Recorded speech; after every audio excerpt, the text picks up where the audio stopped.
Salut à toutes et à tous. Dans cette vidéo, je vous propose de découvrir dans un premier temps la notion de quantité de matière. Dans un second temps, je passerai en revue avec vous la notion de concentration, en revoyant notamment la concentration massique volumique, puis en introduisant la concentration molaire volumique. Enfin, je vous expliquerai le lien existant entre couleur d'une solution et absorbance. La loi de Beer-Lambert permettra quant à elle d'avoir une relation linéaire liant l'absorbance d'une solution contenant une espèce chimique colorée à la concentration molaire volumique de cette dernière.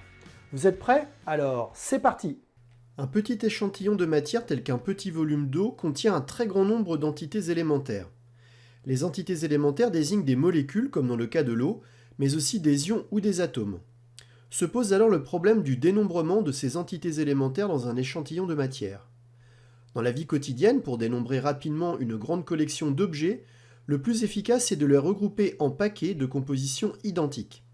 C'est par exemple ce que l'on fait pour les œufs que l'on a coutume de regrouper par dizaines ou douzaines. Il est en effet plus rapide de compter les dizaines ou les douzaines d'œufs déjà constitués, pour en déduire le nombre total d'œufs, plutôt que de devoir les compter individuellement s'ils sont en vrac. Une masse d'eau pure de 18 grammes ou une masse de carbone pur de 12 grammes contiennent exactement une mole d'entités élémentaires. La mole est la quantité de matière d'un système contenant exactement 6,02 10 puissance 23 entités élémentaires. La constante d'Avogadro, exprimée en mol-1, est le nombre d'entités élémentaires contenues dans une mole. La mole est donc pour le chimiste l'équivalent de la dizaine d'œufs de la vie quotidienne. Une mole contient n indice A entités élémentaires. 2 moles contiennent 2 fois n indice A entités élémentaires. En généralisant, petit n mol contiennent grand N est égal à petit n fois grand N indice A entités élémentaires. En connaissant le nombre petit n de mol et la valeur de la constante d'Avogadro notée n indice A, on peut par une simple multiplication en déduire le nombre grand N d'entités élémentaires sans avoir à les dénombrer individuellement. En effet, le nombre d'entités élémentaires présents dans un échantillon de matière est extrêmement grand, ce qui rend impossible un dénombrement classique en les comptant une par une. De même, il est aisé de trouver une relation entre la quantité de matière d'un échantillon noté petit n et la masse notée petit m de celui-ci. La masse d'une mole de matière est grand M. La masse étant une grandeur extensive, la masse de 2 moles de matière est donc 2 fois grand M. En généralisant le raisonnement précédent, on en déduit que la masse de petit n mol de matière et donc petit m est égal à petit n fois grand M. Ou encore, petit n est égal à petit m sur grand M. Grand M désigne la masse molaire atomique ou moléculaire associée à l'espèce chimique constitutive de l'échantillon de matière étudié. Les masses molaires atomiques peuvent être trouvées dans la classification périodique des éléments. Il convient néanmoins de connaître 3 d'entre elles, car elles interviennent dans de nombreuses molécules classiques. Il s'agit de la masse molaire atomique de l'hydrogène qui vaut 1,0 g par mol, celle du carbone qui vaut 12,0 g par mol, et enfin celle de l'oxygène qui vaut 16,0 g par mol. La masse molaire moléculaire s'obtient en sommant la contribution des masses molaires atomiques de chacun des atomes qui composent la molécule. Ainsi, la masse molaire atomique de la molécule d'eau est égale à 2 fois masse molaire atomique de H plus 1 fois masse molaire atomique de eau, soit 18,0 g par mol. Montrons qu'une simple mesure de la masse d'un clou en fer permet d'accéder au nombre d'atomes de fer qui le composent. Après avoir mesuré une masse de 11,9 g pour le clou et connaissant la masse molaire atomique du fer comme étant égale à 55,85 g par mol, on calcule la quantité de matière de fer en appliquant la formule petit n est égal à petit m sur grand M. L'application numérique conduit à 2,13 10 puissance moins 1 mol. Le nombre d'atomes de fer contenus dans le clou en fer est tel que grand N est égal à petit n fois n indice A, soit 1,28 10 puissance 23 atomes.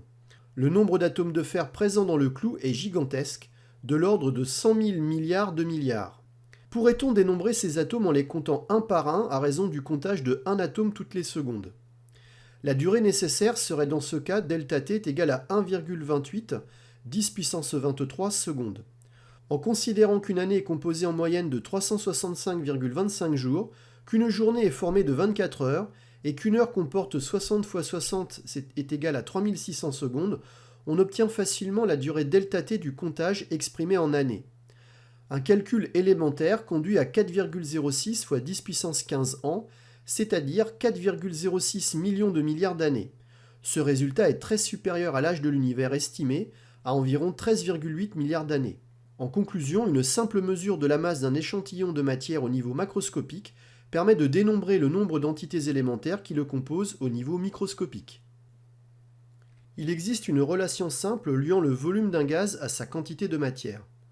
En procédant à une analogie avec la relation liant quantité de matière et masse, on en déduit celle liant quantité de matière et volume.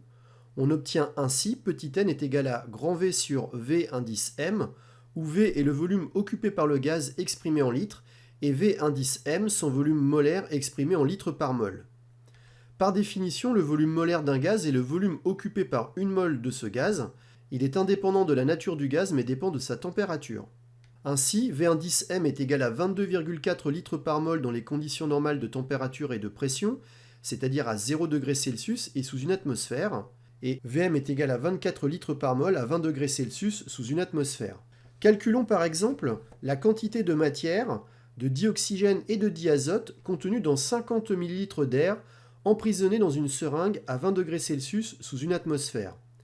En appliquant la formule petit n est égal à V divisé par V indice M, on en déduit que la quantité de matière d'air est de 2,1 10 puissance moins 3 mol. Les quantités de matière respectives en N2 et O2 s'obtiennent en tenant compte des pourcentages respectifs de ces deux espèces dans la composition de l'air. Il existe également un lien simple entre quantité de matière et volume d'un liquide composé d'une espèce chimique pure. Il suffit pour cela de remplacer dans la formule petit n est égal à petit m sur grand M, m par ρ fois V, où ρ représente la masse volumique du liquide considéré. On obtient alors l'expression à l'écran.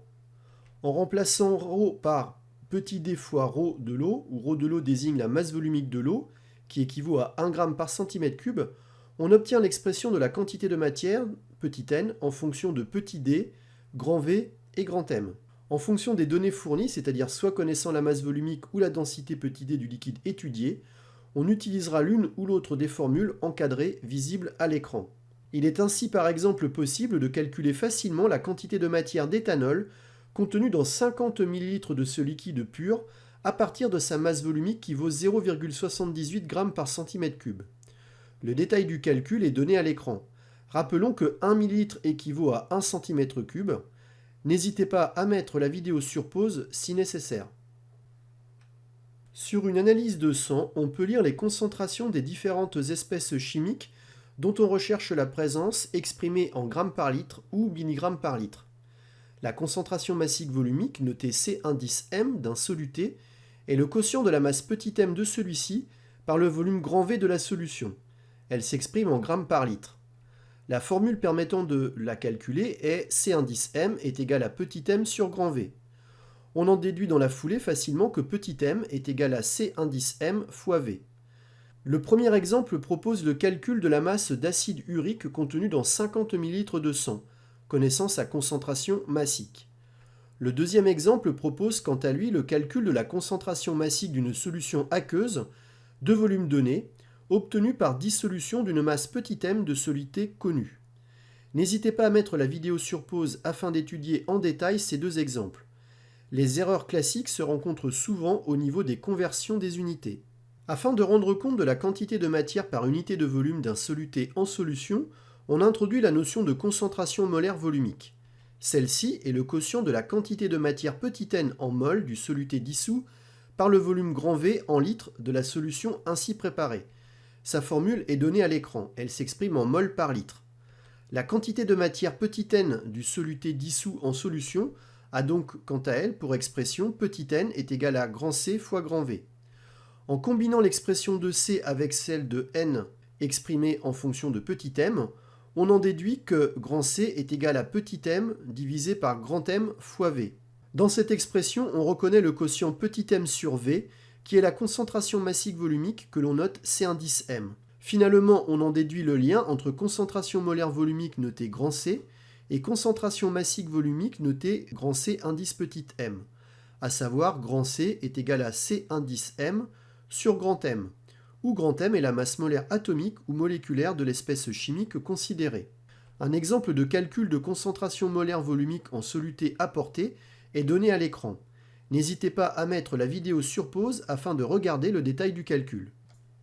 Sur l'étoile des couleurs complémentaires, deux couleurs complémentaires sont diamétralement opposées. Ainsi, le vert et le magenta sont des couleurs complémentaires. On peut modéliser en première approximation la lumière blanche produite par le Soleil comme étant la superposition de lumières colorées rouge, verte et bleue. Lors de la traversée d'une solution colorée, la lumière blanche interagit avec elle. Une solution colorée apparaît jaune car elle absorbe la lumière bleue et laisse en revanche passer les lumières colorées rouge et verte. Une solution colorée apparaît bleue car elle laisse passer la lumière bleue et absorbe les lumières rouges et vertes. Enfin, une solution colorée apparaît magenta car elle laisse passer les lumières rouges et bleues et absorbe la lumière verte. En conclusion, la couleur d'une solution est la couleur complémentaire de la lumière qu'elle absorbe. Nous avons vu précédemment qu'une solution telle que du permanganate de potassium était de couleur magenta car elle absorbe la composante verte de la lumière blanche. Cela est confirmé lorsque l'on analyse l'absorbance de la solution en fonction de la longueur d'onde de la lumière qui la traverse. On observe en effet un pic d'absorbance autour des longueurs d'onde qui correspondent aux lumières colorées appartenant au domaine du vert. Ce type de courbe caractéristique d'une espèce colorée dissoute en solution est appelé spectre d'absorbance. Pour mettre en œuvre une spectroscopie dans le domaine des ultraviolets ou du visible, on envoie avec une intensité notée I indice 0 une lumière incidente monochromatique à travers une cuve transparente contenant l'espèce chimique à analyser. Un détecteur mesure en sortie l'intensité grand I transmise par l'échantillon. Un monochromateur permet de réitérer l'opération pour différentes longueurs d'onde appartenant au domaine UV, visible ou infrarouge. Un traitement électronique, puis informatique, permet de construire puis afficher le spectre, véritable signature de l'espèce chimique analysée. Toutes les mesures se font dans un réceptacle privé de toute lumière extérieure parasite. La transmittance grand T est une grandeur sans unité traduisant la capacité d'une espèce chimique à transmettre l'onde monochromatique incidente. Elle s'exprime généralement en pourcentage. Si T est égal à 100%, cela indique que l'espèce chimique transmet intégralement l'onde incidente. Si T est inférieur à 100%, un phénomène d'absorption se produit pour la longueur d'onde d'étude. En spectroscopie UV visible, on représente généralement l'absorbance grand A en fonction de la longueur d'onde lambda exprimée en nanomètres. L'absorbance grand A est une grandeur sans unité, traduisant quant à elle la capacité d'une espèce chimique à absorber l'onde électromagnétique monochromatique incidente. Si A est égal à 0, cela indique que l'espèce chimique transmet intégralement l'onde incidente. Si A est supérieur à 0, un phénomène d'absorption a lieu pour la longueur d'onde d'étude. La spectrophotométrie repose sur la mesure de l'absorbance d'une espèce chimique en solution aqueuse, susceptible d'absorber des longueurs d'onde de la lumière visible ou des ultraviolets proches. Dans un premier temps, on réalise une échelle de teinte constituée par des solutions de l'espèce chimique dissoute en solution, dont on souhaite connaître la concentration molaire volumique en soluté apportée. Toutes les solutions sont préparées avec une concentration connue dans une gamme comprise généralement entre 10 puissance moins 4 mol par litre et 10 puissance moins 2 mol par litre. Pour l'une de ces solutions de concentration donnée connue, on trace le spectre de l'absorbance A en fonction de la longueur d'onde lambda. Cela permet de déterminer la longueur d'onde notée lambda max, pour laquelle l'espèce chimique dissoute absorbe le plus la lumière visible ou les UV proches. Toutes les mesures d'absorbance seront effectuées par la suite à cette longueur d'onde particulière, notée lambda max, afin de se placer dans les conditions où la sensibilité du spectrophotomètre sera maximale pour l'espèce chimique étudiée. On peut alors mesurer à la longueur d'onde particulière lambda max l'absorbance de chacune des solutions constituant l'échelle de teinte. La courbe expérimentale obtenue est une droite croissante passant par l'origine. Cette fonction linéaire a pour équation A est égal à K fois C. Il s'agit de la loi de Beer-Lambert, traduisant la relation de proportionnalité entre absorbance et concentration. Cette loi est vérifiée pour des solutions aqueuses pas trop concentrées, c'est-à-dire inférieures à 10 puissance moins 2 mol par litre.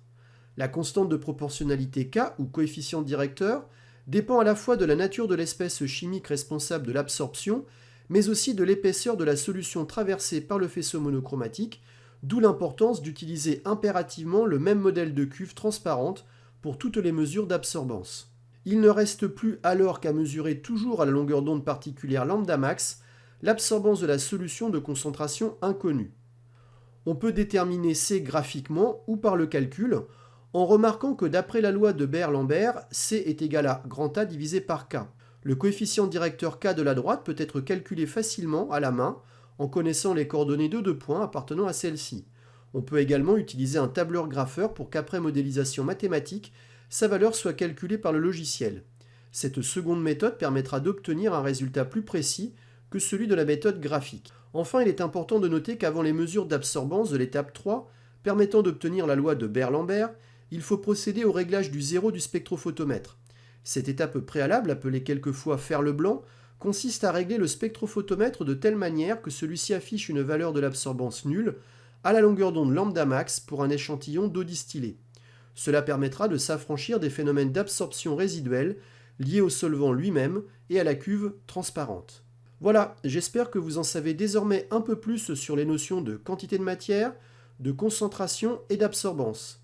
Je vous donne rendez-vous très vite pour de nouvelles aventures. À bientôt, au revoir.